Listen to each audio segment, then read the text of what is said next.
The NBA trade deadline has come and gone, and man, this one was absolutely unbelievable. We saw blockbuster moves, head-scratching decisions, and teams completely shifting the landscape of the league. Some front offices absolutely nailed it, and others, let's just say they might be regretting their decision in a couple years. So what we're going to be doing today is breaking down the biggest winners and losers of the NBA trade deadline, and I think you guys are really going to enjoy this video because I think it's just going to be really interesting. So let's go ahead and get into it. And if you guys do like these types of videos, make sure you guys hit that like button and subscribe to stay in the know about everything NBA and NFL. I really do appreciate it, and let's jump into the video. Alright, I'm not going to lie with y'all, my first winner of this video was the Los Angeles Lakers, and I'm actually re-recording this as 9:21 p.m. I recorded this about 6. So if you guys did not see, which you probably did, Mark Williams' trade obviously got rescinded due to injury issues. And the main thing I want to talk about here was I thought that this Luka Doncic trade with Mark Williams was a perfect compliment, right? Mark Williams is a dude, he has a 1.0 defensive box plus minus, which is 0.3 under Anthony Davis right now. And that just means he's a very solid defender, right? He gets your rebounds too as well. So definitely something that the Lakers were looking for and what they needed, right? It's just sad that his injury history is really not allowing him to be traded here, right? Because this would have been a perfect fit, right? The Lakers, I think, would have been contenders this year easily right now. I don't know if they are, right? I don't know if you can have Jackson Hayes be your starting 5 and be considered contenders in the NBA. I think that this is going to be something that's really, pretty big for them because you really do need a defensive center in the NBA to win championships, right? And another thing really why I do think that there are still winners of this Luka Doncic trade, even though they're not winners of this whole deadline in particular, really just this one trade in particular, right?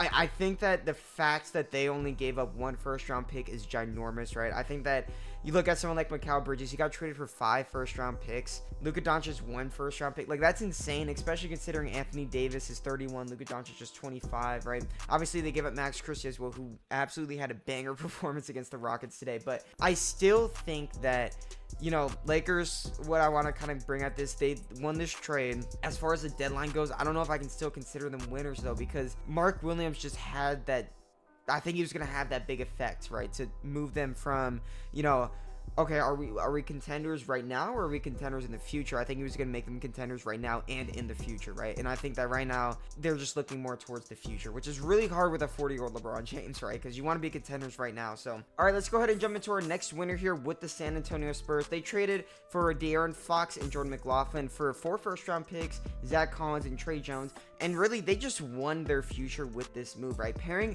De'Aaron Fox with Victor Wembanyama is going to be a nightmare for opposing teams for years to come. Fox is an elite scorer and playmaker who can finally take some pressure off of Wemby in scoring and CP3 in playmaking, right? And what even makes this better for the Spurs is they don't have to give up anyone in their young core, right?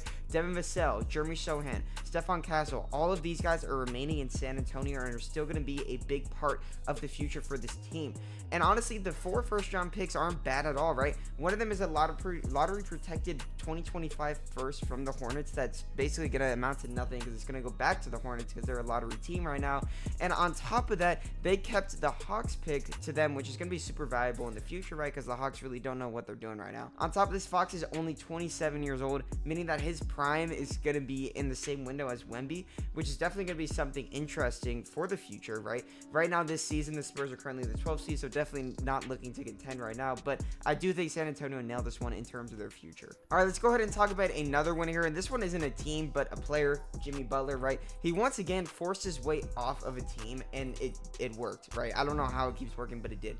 He now has a massive 2-year, $113 million contract with the Golden State Warriors, a team desperate to make one last team with Steph Curry. And keep in mind, Jimmy Butler's freaking 35 years old, right? The Warriors are paying this dude over $50 million a year when he's 35 and 36. That's insane, right? And on paper, Butler does give the Warriors a much needed 2-way star alongside Curry, but there are definitely concerns like we just talked about. He's 35 years old. He's definitely, injury prone for sure. And really, this trade only makes sense if the Warriors want to win now. And like I just said, they're desperate to win, right? Golden State is currently sitting at 11th in the West, which definitely isn't a prime position, but if they don't make a deep playoff run, I just think that they just burn major assets and money for no reason and for a declining star, right? This definitely is a trade that kind of does make sense in consideration if they make the playoffs, though, because Jimmy Butler knows how to win in the playoffs, right? We've seen this with the Heat in 2020 where he basically carried them single-handedly.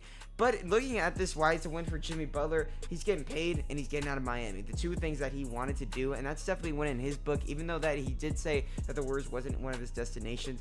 I still think that he wins this trade deadline for sure. All right, let's go into our first loser here. And honestly, I don't think this is a shock to anyone. The Phoenix Suns. Man, the Suns are just a mess, and they've honestly been a mess ever since they lost the finals to the Bucks.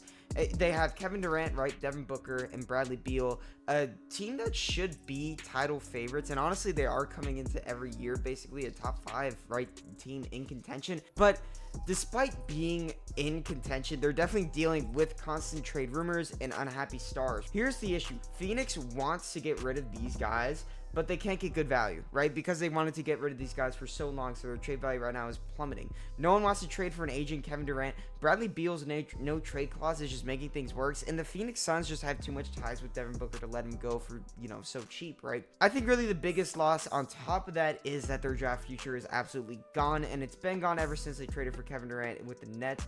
Right now, Houston owns their next 4 first-round picks, which is unbelievable, right? Because Kevin Durant's 35, so he's probably going to be gone soon. Bradley Beal's getting old. The only person really is Devin Booker that has any sort of value here, and that's the only way that they can get these picks back, right? The Rockets are obviously interested in Devin Booker on top of Kevin Durant, but I really don't think that the Rockets need to trade for KD, considering that he's not in line with any of the players on their team's timeline, right? At least Devin Booker's a little bit younger, and he's probably a more valuable asset for them, right? But for now, they're stuck, and they've been stuck for a little bit, honestly. No contender will give them what they want, and they can't afford to blow it up, right? The Suns are in NBA purgatory, and this deadline did absolutely nothing to help them, and honestly, now they just have to wait till the offseason to try to move these guys for even less than what they could have right now. All right, next up, let's go into a big loser here with the Toronto Raptors. I mean, what are they doing, right? Are they rebuilding? Are they trying to win? Nobody knows, right? It's Toronto. I don't know. I guess they do things different in Canada. Sorry for Canadian. But trading for Brandon Ingram is definitely more of a win-now move, in my opinion, right? But why would Toronto want to win now? They're not a contender, and this just made tanking even harder, right? And on top of that, Brandon Ingram is going to be a free agent after this season, so they're going to have to pay the man. Like, it just doesn't really add up to me, right? And on top of that, they're giving away the 2026 Pelicans first-round pick, which means, you're giving up more of your future, and you want to get more future assets for later. It doesn't make sense, right? And on top of that, you're considering Zion Williams' health being so questionable with the Pelicans, and that means that the pick really did have a chance to be a high lottery pick. It just really doesn't make sense to me, right? They're adding a short-term star, they're losing a key draft asset, and they're still, not even close to contending. This really doesn't make sense to me. I don't know. I just think if you're the Raptors, you just got to trade for younger guys, really, or just draft assets. And they didn't do either of those things. They did the exact opposite. All right, before we get into our last loser here, let's talk about another winner, the NBA in general, right? This trade deadline was exactly what the league needed. Over the past few seasons, NBA ratings have been slipping, right? Viewership is dropping nearly 48% since 2012. ESPN alone, a 28% dip this season, and it's tough on top of that because the NFL and MLB are currently hitting all-time highs, right? But however, when you're trading superstars like Luka Doncic, De'Aaron Fox, Jimmy Butler to teams like the Golden State Warriors, who obviously have Steph Curry and are, have been winning it ever since the 2010s.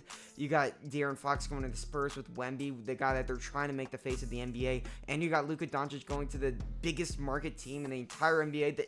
They're gonna have a massive ratings boost, right, for the remainder of the season, undoubtedly, right? And historically, blockbuster trades have sparked fan interest, and this deadline delivered in a big way. Expect national TV games featuring these teams to draw in huge numbers, honestly, as fans tune to see how these teams play out. And honestly, even if they're not in the game, right, I still think that the playoff races are going to be heating up, right, especially considering the Warriors, who are currently in the 11th seed. People are going to be paying attention to teams like the 10th seed, the 9th seed, the 8th seed to see how the Warriors stack up against them, right? And additionally, this shift could mean long-term improvements for the league as well. The NBA has the opportunity to capitalize on the renewed excitement by making games more accessible, improving competitive balance, and adjusting strategies to retain viewership, right? If this is handled correctly, this deadline could be the beginning of a ratings resurgence. And honestly, this is the perfect opportunity for the NBA to bounce back, right? Like they say, when you hit rock bottom, the only way to go is up. And right now, this is a perfect opportunity for them to go up. All right, let's talk about a player loser here, and it's Chris Middleton. This one really just hurts, right? You go from the Milwaukee Bucks to the Washington Wizards. That's a huge downgrade. You're going from playing with Giannis Antetokounmpo and Damian Lillard, two of the top players in the league, to mentoring Washington's young core, and it's definitely not a move that any veteran wants to make. I know if I was in Chris Middleton's spot, I would walk in the practice facility, see all the young dudes, and I would walk right out. I gotta be honest with y'all. I would demand a buyout, because Middleton, he should be furious. He has the right to be furious, right? He's stuck on the worst team in the league, and his days of competing for titles are now over. Unless the Wizards somehow flip him in the offseason, this is a brutal move for him in this stage of his career. And on top of that, right, the Wizards also got someone like Marcus Smart, who's another, older veteran player, and they added some other veteran players as well, which is definitely a little bit questionable, but they said that they want to keep mentoring their young players, and I don't know, for me, that just doesn't really make sense, right? It's kind of the same as the Raptors here, but on a different level, because the Raptors traded for Brandon Ingram, who's a younger player, right? The Wizards here are trading for older players who can help, mentor these guys, like we just said. Yeah, definitely a big loss here for Chris Middleton, and I would be walking out of that practice facility as soon as I get in there. This year's trade deadline has had some massive winners and massive losers. The Lakers and Spurs made moves that are going to change their franchise for years to come, while the teams like the Suns and the Raptors completely fumbled their plans.